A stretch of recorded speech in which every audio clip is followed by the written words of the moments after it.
One thing that is different this time around, though, a lot of quarterbacks issuing statements and white quarterbacks issuing those statements, from Kirk Cousins to Jared Goff, Ryan Tannehill, Andy Dalton, Derek Carr, Carson Wentz, and even Joe Burrow, who has never taken a snap in the NFL. He was one of the first quarterbacks to come out and say the first one I saw, plainly right, and simply as possible.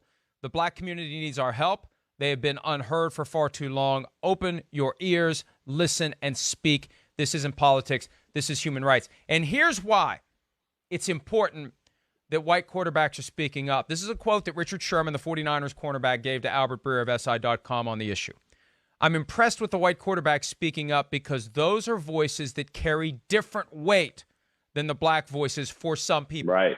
Which means the people who refuse to listen to a black athlete's perspective will hear the same thing said from a white athlete, but receive the message much differently. So it's awesome that more people are speaking out, because in sports, you really have a love and appreciation for your fellow man, regardless of race. So these quarterbacks who are coming out and saying this is wrong and enough, it helps unite everyone in saying this is wrong and enough. Now, look, there are plenty of other things that are creating division and argument in the country right now around this issue, but having the white voices in the locker rooms stand up and say this is wrong and enough, that helps become the catalyst for change, hopefully.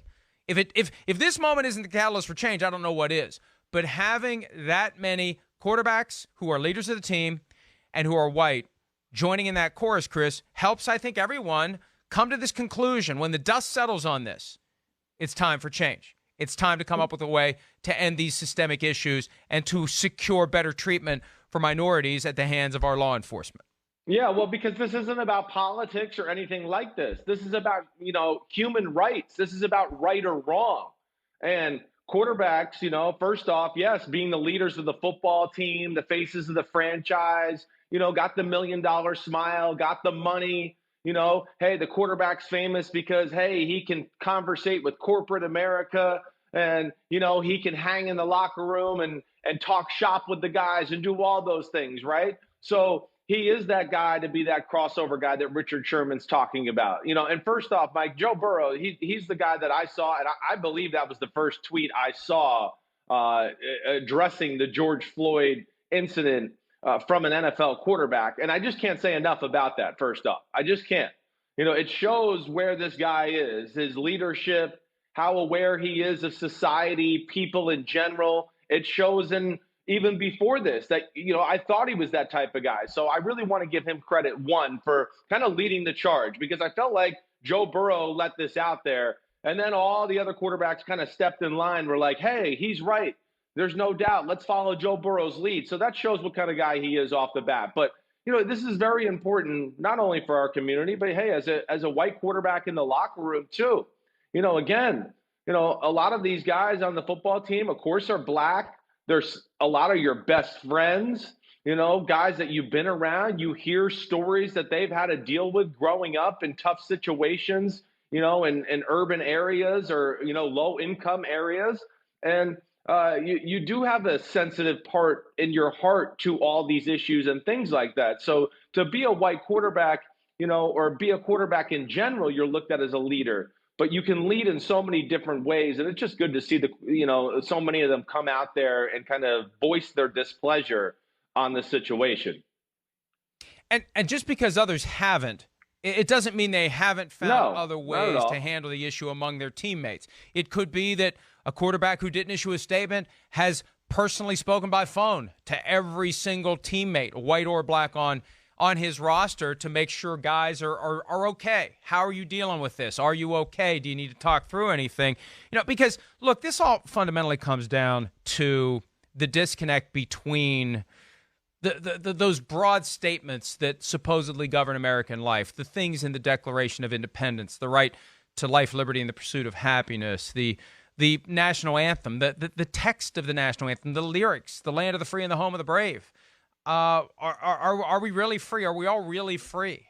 We see in practice sometimes a different reality than what we think the country is about. And these statements from guys like Joe Burrow and the other quarterbacks we mentioned, They are valuable to me because they keep everyone's focus on the real issue that we need to solve. Because here's what happens, Chris.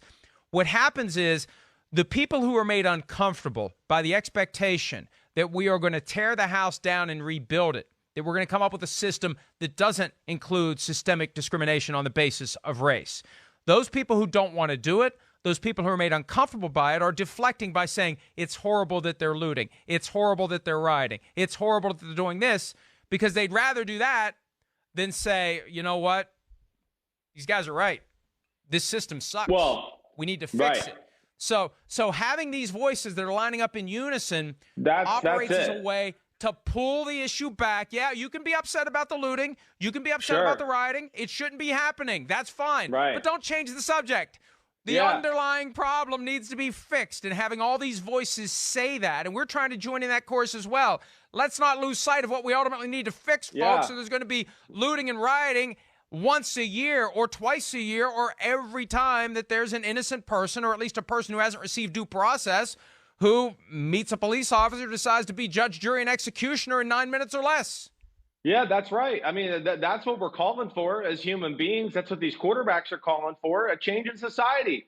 You know, some of the people who are mad about the looting and rioting show the same passion and be mad about a guy's knee being on someone's throat for 9 minutes. Or, you know, unarmed African-American men being shot and killed when, you know, there was no reason to pull a gun on the guy in general to begin with. So, you know, that's the point. And that's the point when you talk about specifically the white quarterback.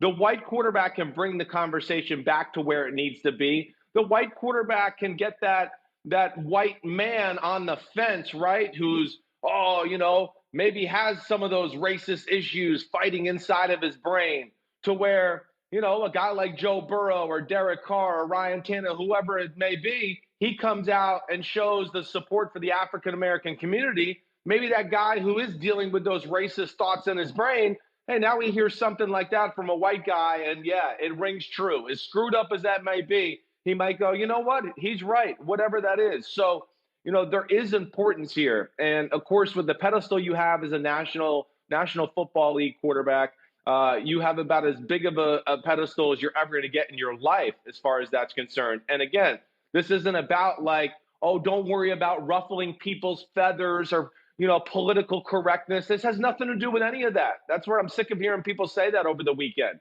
It doesn't. This is about right or wrong. This is about human rights. This is about helping people. And that's where I really praise a guy like Joe Burrow, who I'm sure took some flack for some people, but he doesn't care. He doesn't want to hear it because he knows what he's doing is right by all people. And no matter what the color is, we don't want to see anybody treated like this by police or anybody else. But here's the thing. When you put it in these terms, the black community needs our help. They have been unheard for far too long. Open your ears, listen, and speak. This isn't politics. This is human rights. How can anyone give that flag? How can anyone deny that? That's the thing. These are the anchors. These sentiments are the things that will pull the people away from the what about arguments, from the deflection, from anything but dealing with the issue. And that's what we all need to do. Any of us who have a platform need to constantly remind people of what the issue is. There is a proven problem when it relates to the intersection between law enforcement and the minority communities, and it needs to be fixed. And that's what these players, that's what people like Mark Davis, that's what men like Brian Flores are trying to get folks to stay focused on. Let's solve this, because the consequences of it are only going to get worse, not better. We see it getting worse and worse and worse. They need to make the situation better to end these issues. All right. Hi, I'm Mike Tirico, and thanks for watching. Make sure to hit subscribe for the latest news and highlights from NBC Sports.